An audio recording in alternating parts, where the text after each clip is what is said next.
তৃতীয় দফা লোকসভা ভোটের আগে শুক্রবার ৩রা মে ফের বাংলায় দলীয় প্রার্থীদের হয়ে প্রচারে আসেন প্রধানমন্ত্রী নরেন্দ্র মোদী।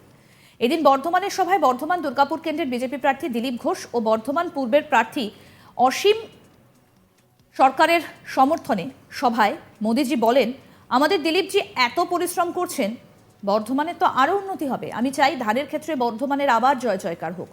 আমি চাই শিল্পনগরী হিসেবে দুর্গাপুর গোটা দেশে আবার উজ্জ্বল হয়ে উঠুক। কিন্তু এই তৃণমূল কংগ্রেস, বাম আর কংগ্রেস কি করছে? এটা দিনরাত বলে মোদীকে গুলি মারো, মাথা ফাটিয়ে দাও। কিন্তু আমি ভয় পাই না, নামদার লোক বুঝে নি, কামদার মানুষ কখনো থামে না।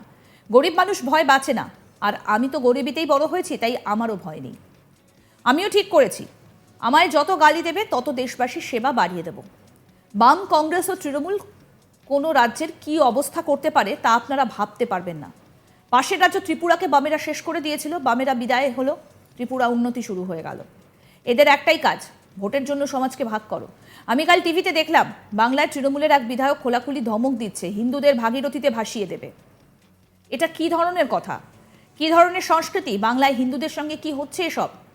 এখানে জয় শ্রীরাম বললে আপত্তি, জয় শ্রীরাম বললে জ্বর আসে গায়ে। এদের রাম মন্দির নির্মাণেও আপত্তি, রামনবমী শোভাযাত্রাতেও আপত্তি। শুনুন কি বললেন প্রধানমন্ত্রী নরেন্দ্র মোদী। इनको राम मंदिर के निर्माण से आपत्ति है, इन लोगों को रामनवमी की शोभा यात्रा से आपत्ति है।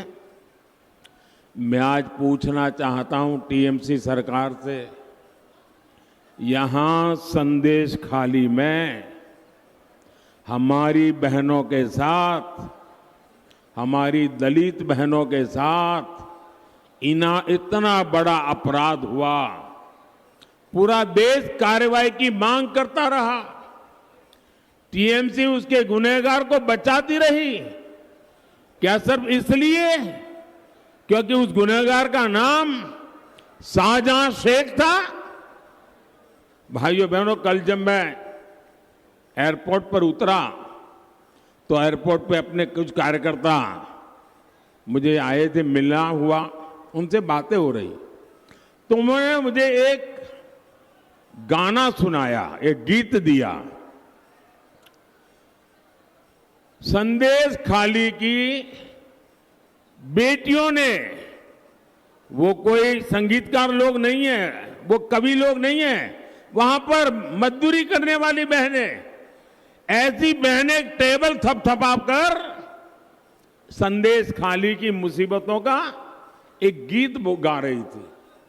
वो गीत मैंने सुना, बंगाली में गीत है, लेकिन मैं अपने आंसू रोक नहीं पाया। मैं तो हर बंगाली को कहूंगा को संदेश खाली की उस बहनों का गीत जरूर सुने। इतना भाव विभोर करने वाला वो गीत है, यानी जो बंगाली नहीं है वो भी समझ जाएगा। और मैं उन 3-4 बेटियां जो गा रही है ना, उनको मैं बहुत बधाई देता हूं कि उन्होंने किस प्रकार से अपनी बात को पहुंचाया है। তৃতীয় দফা লোকসভা ভোটের আগে বাংলায় প্রচারে এসে এই প্রথমবার শেখ শাহজাহানের নাম নিলেন প্রধানমন্ত্রী নরেন্দ্র মোদী। শুক্রবার ৩রা মে বর্ধমানের সভায় ফের সন্দেশখালীর প্রসঙ্গ টেনে তৃণমূলকে নিশানা করলেন প্রধানমন্ত্রী। বললেন, সন্দেশখালীর অভিযুক্তকে বাঁচানোর চেষ্টা করছে তৃণমূল, অভিযুক্তের নাম শেখ শাহজাহান বলে। এর আগেও বাংলায় নির্বাচনী সভায় সন্দেশখালী প্রসঙ্গে সরব হয়েছিলেন মোদী। আরামবাগ, কৃষ্ণনগরের পর বারাসাতের সভাতেও সন্দেশখালীর ঘটনা নিয়ে তৃণমূলকে নিশানা করেছিলেন। বলেছিলেন, বামনদের অত্যাচার করে ঘোর পাপ করেছে তৃণমূল, গোটা বাংলায় সন্দেশখালীর ঝড় উঠবে। একথা বাংলাতেই বলেন মোদী। মহিলাদের সুরক্ষা দেওয়া মোদীর গ্যারান্টি বলেও বারাসাতের সভায় আশ্বাস দিয়েছিলেন। বারাসাতের সভায় বাংলার নারীদের উল্লেখযোগ্য ভূমিকার কথা তুলে ধরেছিলেন তিনি। মা শারদা, রানী রাসমণি, প্রীতিলতা ওয়াদ্দেদার, মাতঙ্গিনী হাজরাদের নাম নিয়ে প্রধানমন্ত্রী বলেছিলেন, বাংলার নারী শক্তি দেশকে দিশা দেখিয়েছে। এরপরই সন্দেশখালীর ঘটনার প্রসঙ্গ টেনে মোদী বললেন, মা বোনেদের অত্যাচার করে ঘোর পাপ করেছে তৃণমূল। তৃণমূল সরকার মহিলা বিরোধী। সন্দেশখালীতে যা হয়েছে তাতে সকলের মাথা লজ্জায় হেঁট হয়ে গিয়েছে। বাংলার নারীরা আক্রোশে রয়েছেন। বিজেপি একমাত্র দল যারা সুরক্ষা দেবে। তৃণমূল কখনো মা বোনেদের সুরক্ষা দেয়নি। সারা দেশে বিজেপি সরকার মহিলাদের জন্য কি কি করেছে সে কথাও তুলে ধরেছিলেন প্রধানমন্ত্রী। শুনুন কি বলেছেন প্রধানমন্ত্রী।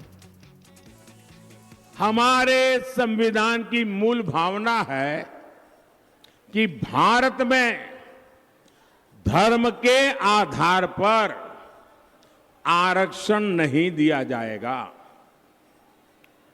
ये निर्णय संविधान सभा ने बहुत सोच विचार कर किया था।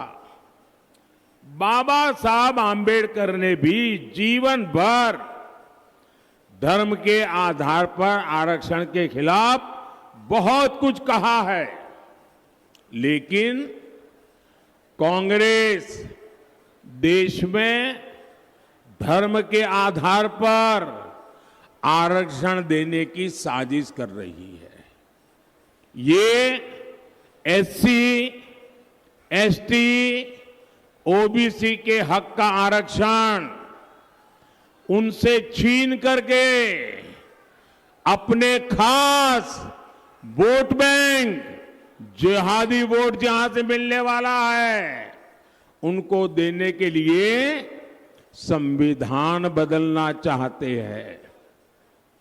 मैंने सोचा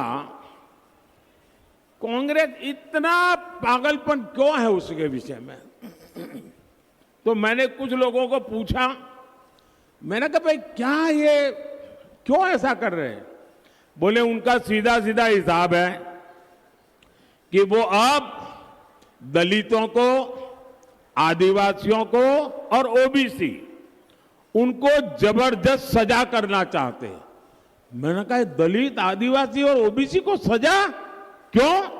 बोले सजा इसलिए करना चाहते हैं कि मोदी आज जो बैठा है ना, उसका कारण अब दलित मोदी को वोट देता है, आदिवासी मोदी को वोट देता है, ओबीसी मोदी को वोट देता है। और इसलिए 50 साल तक जो कांग्रेस के साथ रहे, वो दलित, आदिवासी और ओबीसी कांग्रेस से खिसक गए, मोदी के साथ चले गए, मोदी का काम देख करके चले गए। तो अब उनको लगता है कि अब दलितों को, आदिवासियों को और ओबीसी को सजा करे, और उनके पास जो सबसे बड़ा हथियार है आरक्षण का, वो लूट लें और मुसलमानों को खुश करें, धर्म के आधार पर ये आरक्षण उनको दे दें ताकि उनकी वोट बैंक की राजनीति चलती रहे। और इन्होंने ये पाप कर्नाटका में ऑलरेडी शुरू कर दिया है।